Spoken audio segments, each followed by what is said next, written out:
चित्रकूट में ज्ञान है, भक्ति भाव है, राग है, वैराग्य है। यहाँ वाल्मीकि और तुलसी की कविताई है, तो राम वियोग विकल सब ठाड़े, तो सरभंग और सुतीक्ष्ण का कठोर तप है।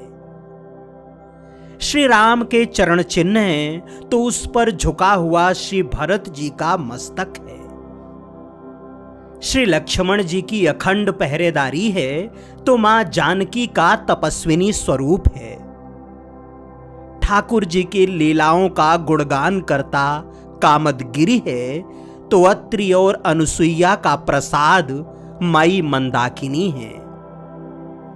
इसके कण कण में रामचरित है और इसके क्षण क्षण में राम कथा।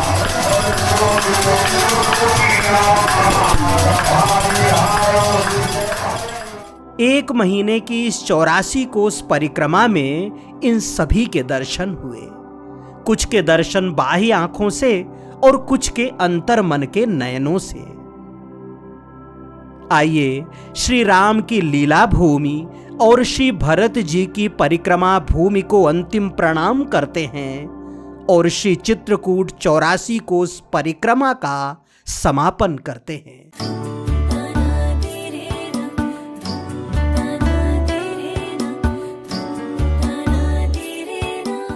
आज के वीडियो की शुरुआत यात्रा से नहीं बल्कि साधना से करते हैं। चित्रकूट 84 कोस परिक्रमा में 3 संत ऐसे भी थे जो नित्य धूनी साधना करते थे। परिक्रमा जैसे ही विश्राम लेती वे एकांत की तलाश करते। सबसे पहले उस स्थान को बुहारते, फिर गाय के गोबर से लीपते और फिर कंडे जलाते। ठीक दोपहर में जब ग्रीष्म का सूरज सिर पर होता और हम सब परिक्रमावासी शीतल छांव और जल की तलाश में होते, तब वे अपने चारों ओर धूनी जलाकर साधना में तल्लीन हो जाते। कभी किसी खेत में, कभी किसी पथरीले मैदान में, तो कभी किसी नदी के किनारे। उनकी तपश्चर्या नियमित चलती रहती। ग्रीष्म की ताप में जब उन्हें तपते हुए देखते तो अंतर मन श्रद्धा से झुक जाता। कई बार प्रयास किया कि उनकी इस साधना के बारे में जान सकें, लेकिन आगे बढ़कर पूछने की हिम्मत न हुई।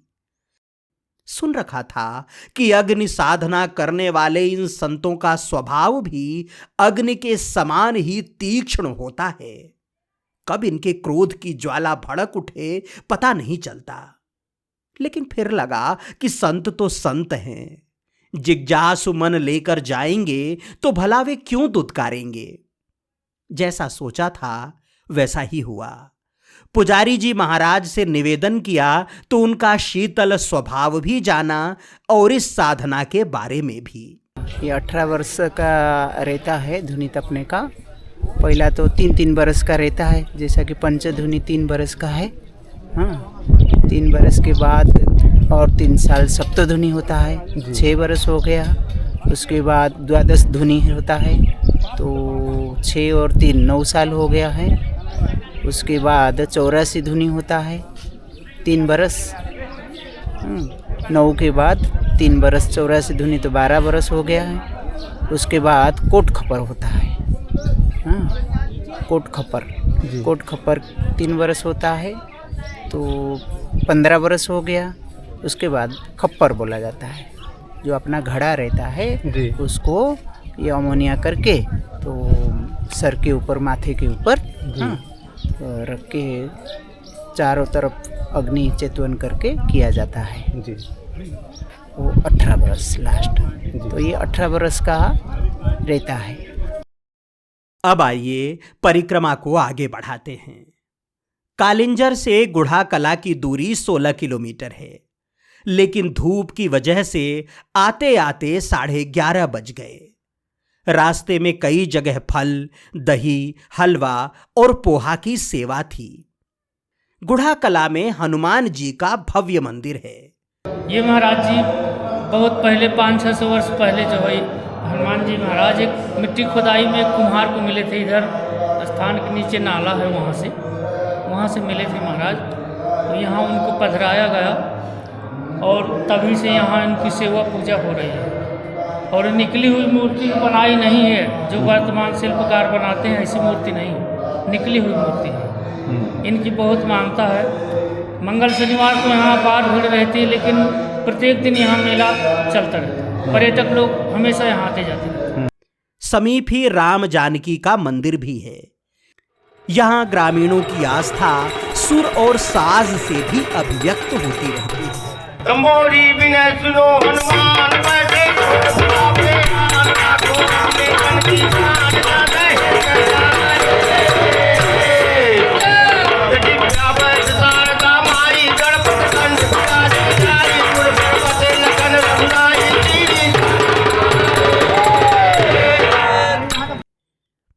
रात को फिर खुले आसमान के नीचे सोए। चांद तो छिपा हुआ था, लेकिन तारे गगन भर थे और अपने में मगन भी थे। बादल के कुछ टुकड़े आसमान की गश्त कर जाते थे, लेकिन गरजने बरसने की हिम्मत न थी। ये खेल देखते देखते कब नींद आ गई पता ही न चला।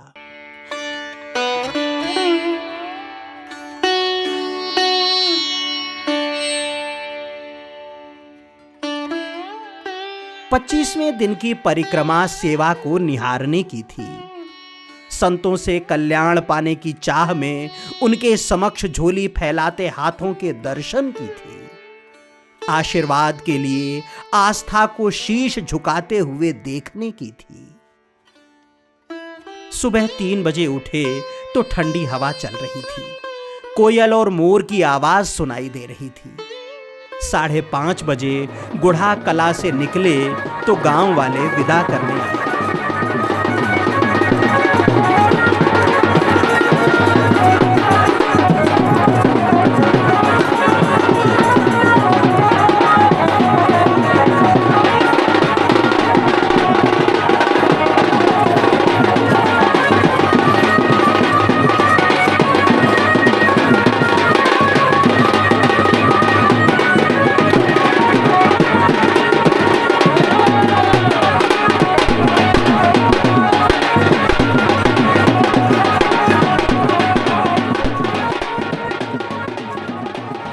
बैंड बाजे लेकर परिक्रमा वासियों के साथ चल रहे थे।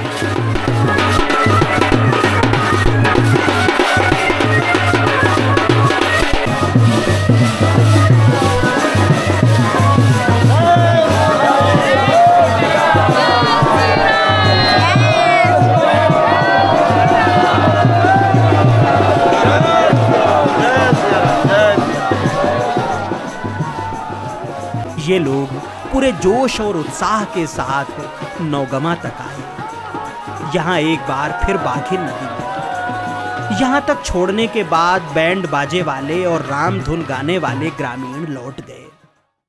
सुबह से अभी तक परिक्रमा वासियों की आव भगत अद्भुत थी।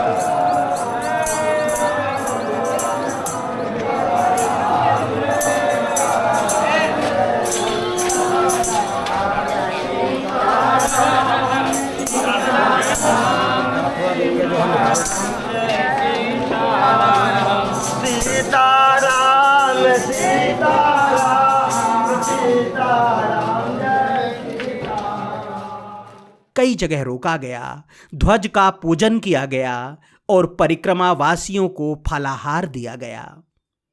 ग्रामीण परिक्रमा वासियों को देखने के लिए भी बड़ी संख्या में एकत्रित थे। ये उत्तर प्रदेश के बांदा जिले का हिस्सा है। वैसे तो इस क्षेत्र के माथे पर गरीबी और अपराध का कलंक चस्पा है, लेकिन हमें तो यहाँ आस्था और सेवा भाव के ही दिव्य दर्शन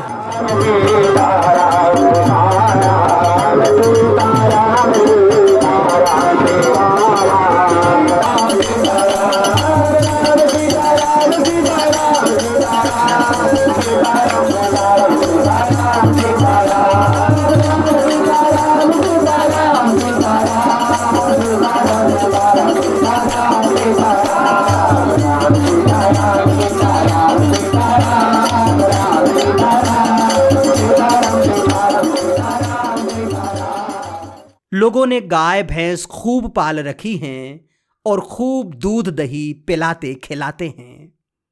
नौगंवा में कबीर मठ भी है, जहां कबीर पंथी संतों की समाधियां और धूनी हैं। वहां बैठे महंत जी से पूछा कि क्या यहां कबीर जी आए थे, तो उनके पास स्पष्ट जवाब नहीं था। कभी कहते आए थे, कभी कहते कि वे नहीं, उनके शिष्य आए थे। गोविंदास महाराज इसी आश्रम की एक अंधेरी कोठरी में ले गए और बताने लगे कि अगर किसी को ऊपरी बाधा हो तो उसे 2-3 दिन के लिए यहां बैठा दो, सही हो जाएगा। यहां बाघिन नदी में रेत बहुत है। बेचने वाले रेत निकाल कर ले जाते हैं। नदी पार करते ही दशरथपुरवा शुरू हो जाता है। पक्की सड़क मिलने के पहले 2-3 किलोमीटर तक पगडंडी में चलना पड़ा। पांव धूल से लथपथ हो गए। सैकड़ों की संख्या में लोग चल रहे थे, इसलिए पूरे मार्ग पर धूल ही धूल उड़ रही थी। हनुमान मंदिर में भोजन का प्रबंध था। अधिकांश ने यहां रुककर भरपेट खाया। यहां के महात्मा पैर से दिव्यांग हैं, प्रेमी हैं। उद्घोषणा कर रहे थे कि सभी संत भगवान प्रसाद पाकर और दक्षिणा लेकर जाएं। हनुमान जी महाराज की तरफ से सभी संतों से निवेदन है कि बिना प्रसाद और दक्षिणा के ना जाए। 11 बजे तक चुरवा हनुमान मंदिर पचोखर पहुंच गए।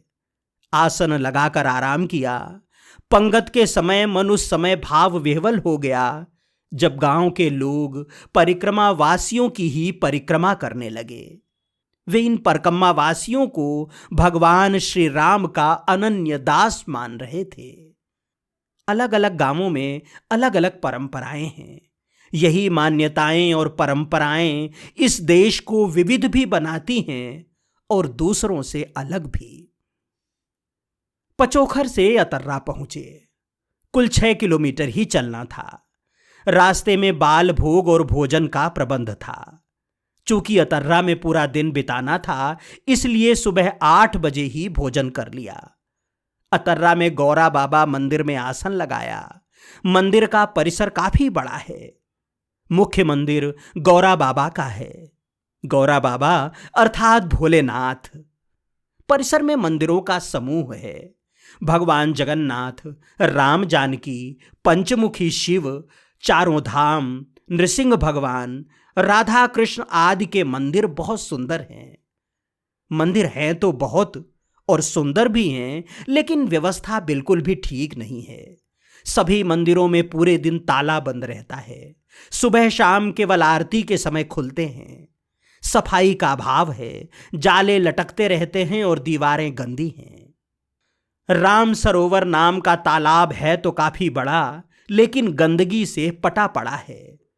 मंदिर में 2 बड़े परिसर हैं, दोनों ही गंदे हैं। हालांकि यहां के निवासियों में सनातन पर पर्याप्त आस्था है। महिलाएं बड़ी संख्या में लघु रुद्राभिषेक में सम्मिलित हुईं। कीर्तन के लिए भी महिलाएं आईं और देर तक सीताराम नाम का सुमिरन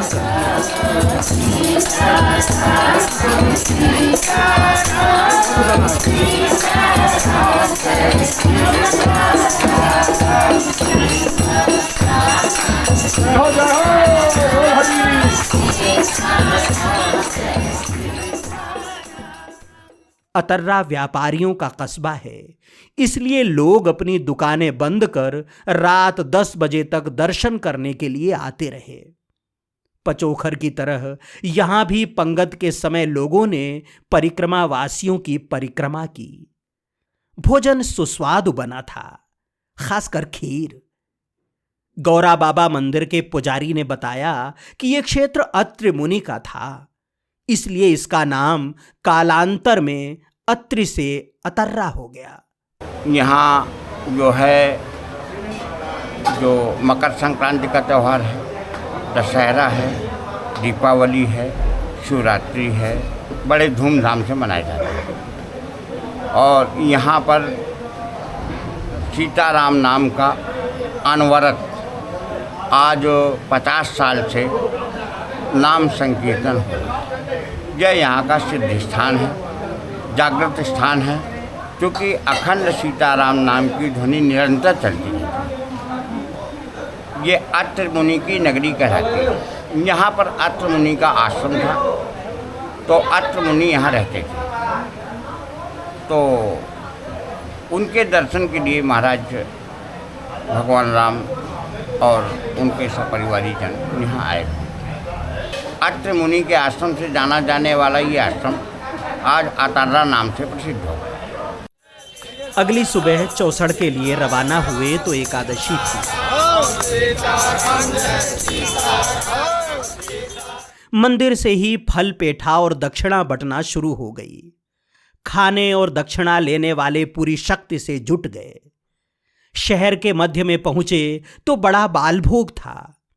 यहां ध्वज का पूजन किया गया और परिक्रमा वासियों को खीर, मिठाई और फल आदि खिलाया गया। रास्ते में जगह जगह छाछ, दही और फल का वितरण चल रहा था। 11 बजे के आसपास चौसड़ पहुंच गए। नहर के पास रुकने का प्रबंध था। धूप बहुत अधिक थी और पड़ाव पर छाया बहुत कम। लोगों ने जहां तहां छाया देखकर दिन बिताया। हम 4 लोगों को एक भक्त ने गौशाला से सटा छोटा सा मिट्टी का कमरा उपलब्ध करा दिया। इससे पूरी दोपहर आराम से कटी। रात को एक ग्रामीण की छत पर चले गए। चांद तारों की सोहबत में वहीं सुबह हुई।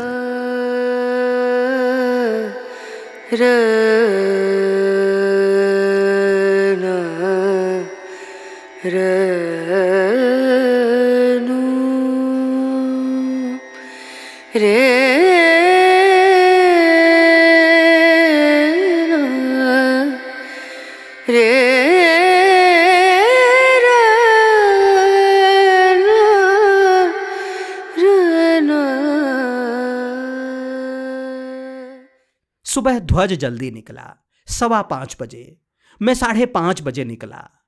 आज प्रदोष उपवास था, इसलिए किसी भी बाल भोग भोजन में सम्मिलित नहीं होना था। ओरन में 2 अमरूद और आधा किलो संतरा खरीदा। आगे परिक्रमा वासियों के साथ मिलकर पाया। परिक्रमा के अंतिम पड़ाव के लिए उतरवा में विश्राम किया। स्कूल का बड़ा परिसर था, इसलिए रुकने में कोई समस्या नहीं हुई। हम 4 लोग पंचायत के ऑफिस में रुके। कमरा तो पूरा मिल गया, लेकिन बिजली नहीं थी। दोपहर में फल, पेठा, मूंगफली मिल गई थी, लेकिन शाम को ठाकुर जी की इच्छा नहीं थी, इसलिए भाग्य में प्रसाद नहीं आया। श्यामदास जी महाराज नित्य की तरह अपने लिए रोटी बना रहे थे। मैंने कहा, प्रसाद के रूप में 2 रोटी दे दीजिएगा। उन्होंने सहर्ष देना स्वीकार कर लिया। लाकर खाने लगा। पहला ही कौर डाला कि उसमें नमक का स्वाद आया। उगलना पड़ा और रोटी को अलग किया।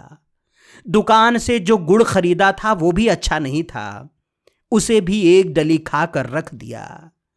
इस तरह रात बिताने के लिए 1 गिलास जल को पर्याप्त मानना पड़ा।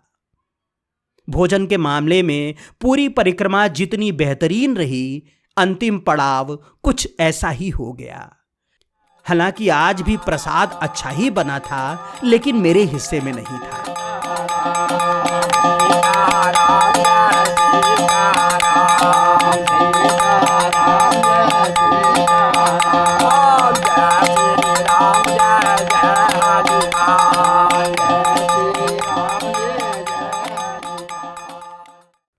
परिक्रमा में कई अनोखे संतमना लोगों से भी भेंट हुई।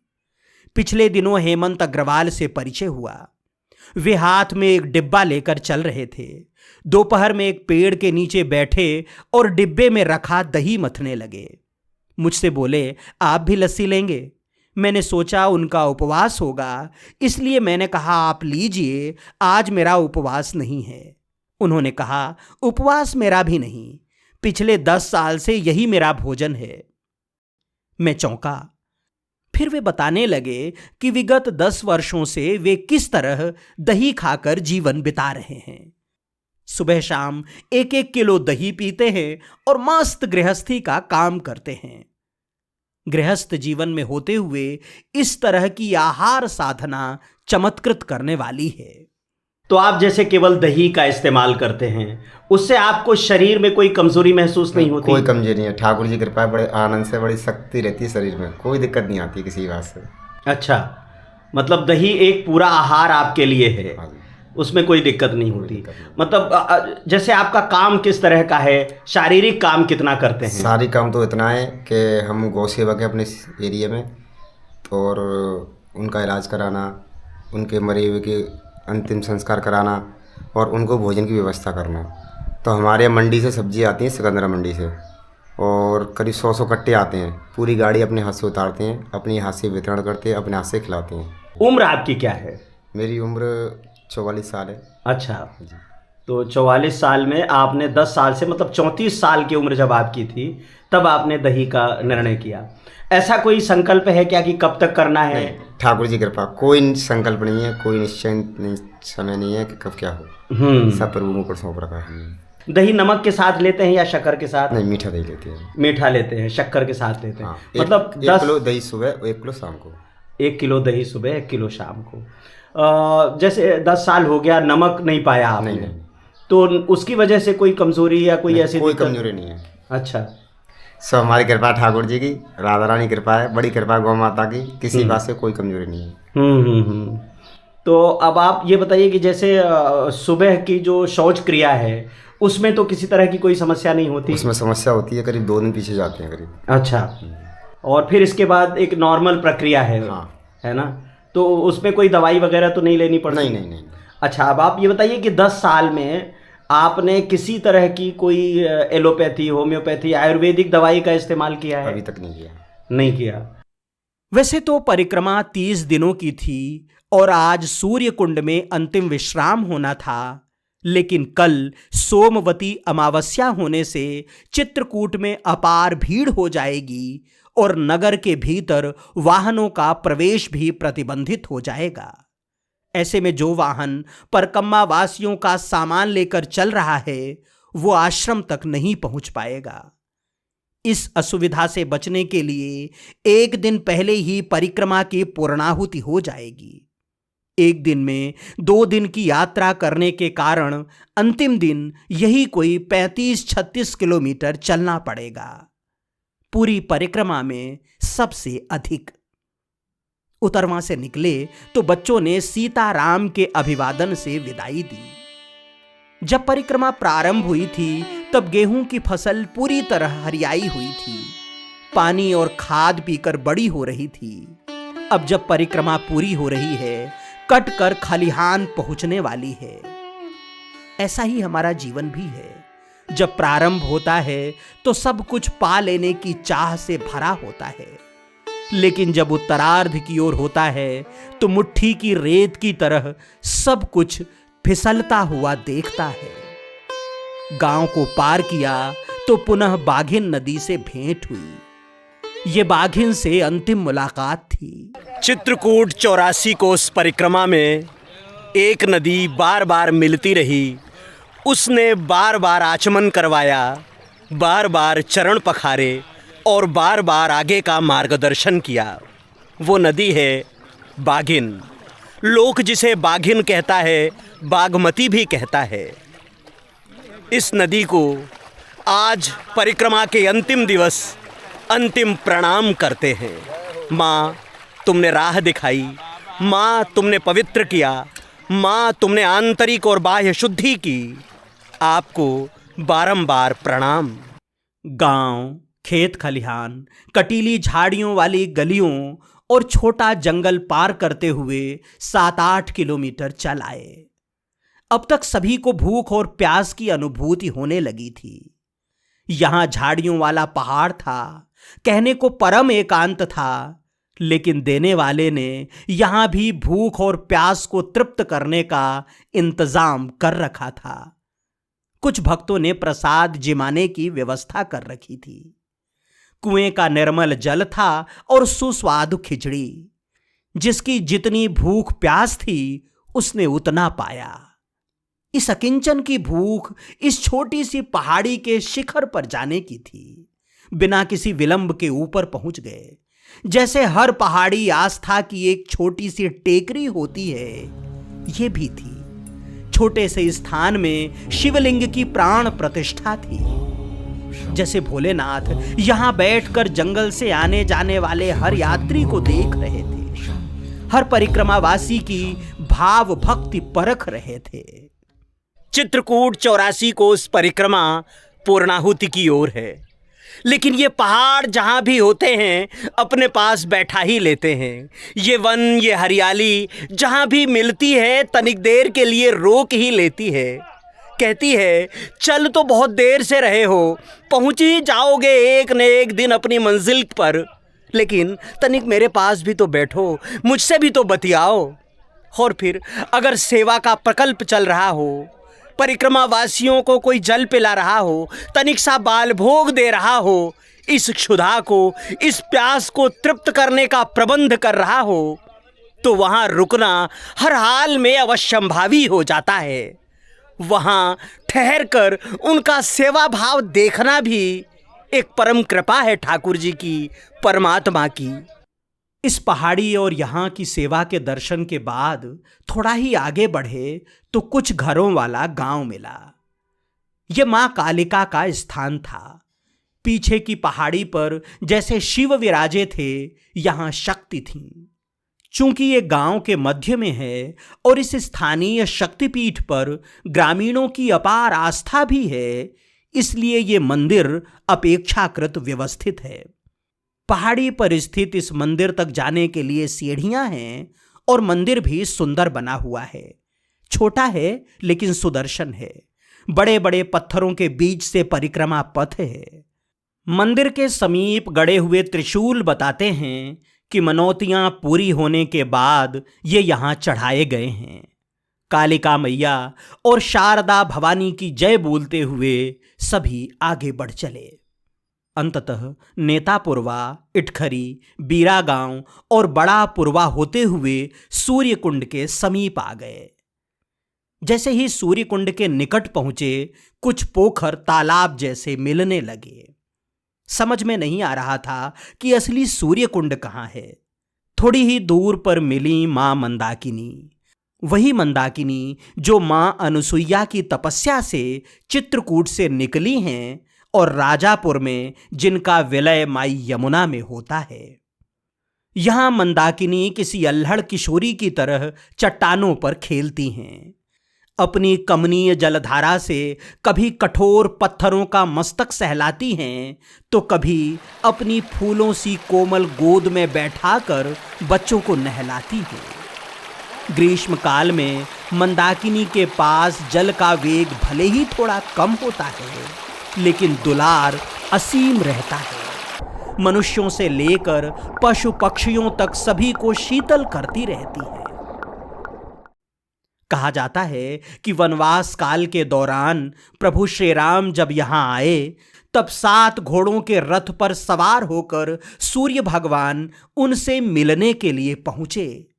संतों का कहना है कि सूर्य कुंड के आसपास उन घोड़ों के पांवों के निशान आज भी देखे जा सकते हैं।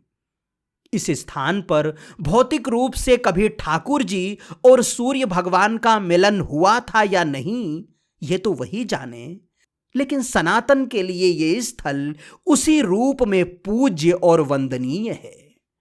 ग्रीष्म की दोपहरी का सूरज सिर पर था और मंदाकिनी की गोद हमारे लिए किसी ठंडे फाहे की तरह थी। डुबकी लगाते रहे और खेलते रहे, लेकिन मन था कि भरने का नाम ही नहीं ले रहा था।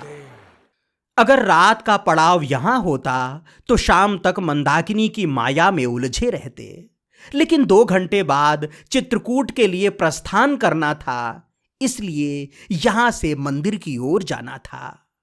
टेकरी पर स्थित मंदिर में ध्वज था और वहीं भोजन प्रसादी का प्रबंध भी था। यहां मंदाकिनी के किनारे स्थित राम जानकी मंदिर का परिसर बहुत बड़ा और भव्य है। ठाकुर जी और माई का विग्रह और मंदिर देखने लायक है। भगवान भोलेनाथ और हनुमान लला के दर्शन भी अद्भुत हैं। परिसर पूरी तरह से शांत और बैठकर भजन करने योग्य है। सीताराम जी का नाम कीर्तन निरंतर चलता रहता है।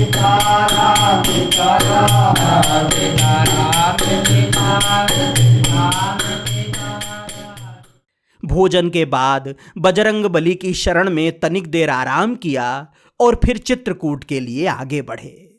श्यामदास जी ध्वज लेकर तेजी से आगे निकल गए। पवन पुत्र की पताका लेकर वे इस तरह पवन वेग से आगे बढ़े कि फिर उन्हें पा न सके। हम धीरे धीरे बेड़ी पुलिया पहुंचे और वहां से राम घाट की ओर बढ़े। श्री राम भद्राचार्य दिव्यांग विश्वविद्यालय और रामायण मेला प्रेक्षागृह होते हुए राम घाट पहुंच गए। पुनः माई मंदाकिनी को प्रणाम किया और बाबा तुलसी की स्मृतियों को नमन किया। इसी स्थान पर कभी श्री हनुमान जी स्वामी ने तोता बनकर तुलसी बाबा का परिचय ठाकुर जी से कराया था। बाबा के सामने दोनों भाई खड़े थे। वे चंदन घिस रहे थे और हनुमान लला दोहा पढ़ रहे थे। चित्रकूट के घाट पर भई संतन की भीड़, तुलसीदास चंदन घिसें तिलक देत रघुबीर। उम्मीद थी कि परिक्रमा में आगे चल रहे संत चित्रकूट के चौकीदार मत्स्य गजेंद्रनाथ महादेव की पूजा करते हुए मिल जाएंगे, लेकिन ऐसा न हुआ। वे सब यहां से आधे घंटे पहले ही निकल चुके थे। हमने कामदगिरी की परिक्रमा कल के हवाले की और सीधे जानकी कुंड स्थित भगवत आराधना आश्रम पहुंच गए। थोड़ी ही देर में ध्वज आ गया। आश्रम के संतों ने अगवानी की। ध्वज के साथ महंत गोविंदास महाराज का भी अभिनंदन किया गया। राम जानकी की परिक्रमा के बाद चित्रकूट 84 कोस परिक्रमा को अगले साल तक के लिए विश्राम दिया गया। हालांकि इस परिक्रमा की औपचारिक पूर्णाहुति कल भंडारे के बाद होगी।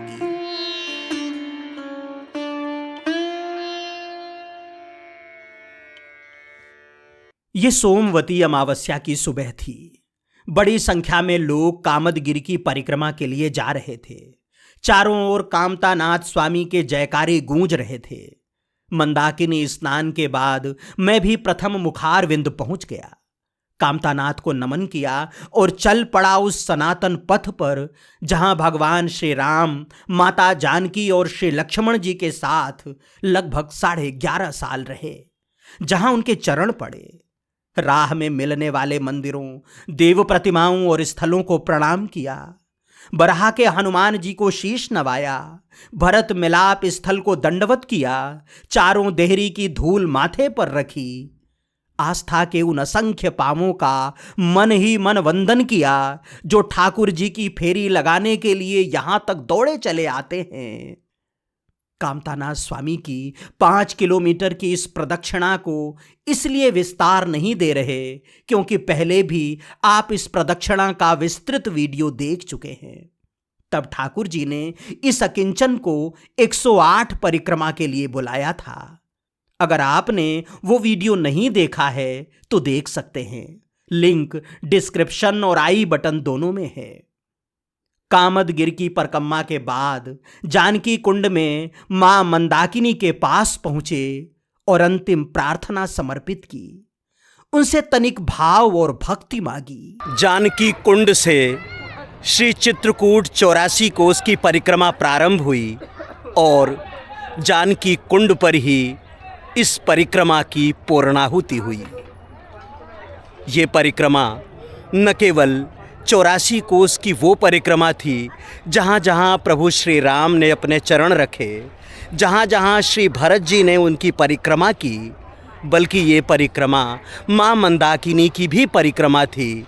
मंदाकिनी चित्रकूट से ही जिनका उद्भव हुआ और माँ यमुना में जाकर जिनका विलय हुआ, जिनका संगम हुआ, उस मंदाकिनी की भी परिक्रमा थी।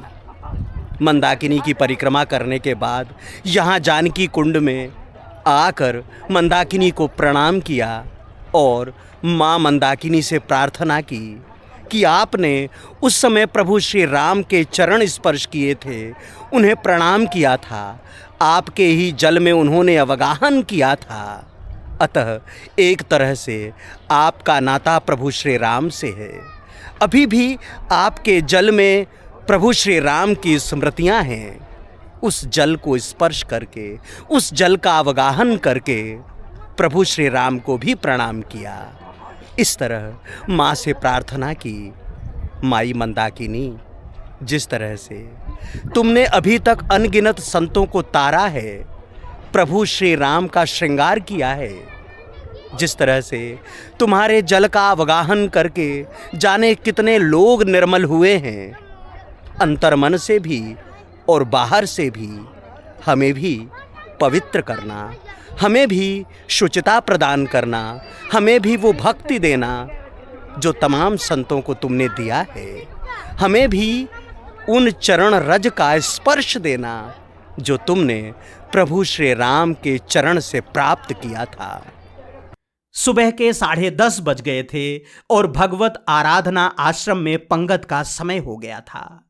84 कोस परिक्रमा की ये आखिरी पंगत थी और इसी के साथ सभी की विदाई होनी थी।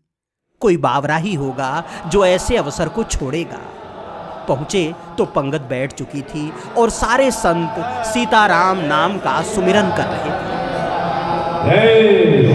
सीताराम सीताराम जय सिया राम।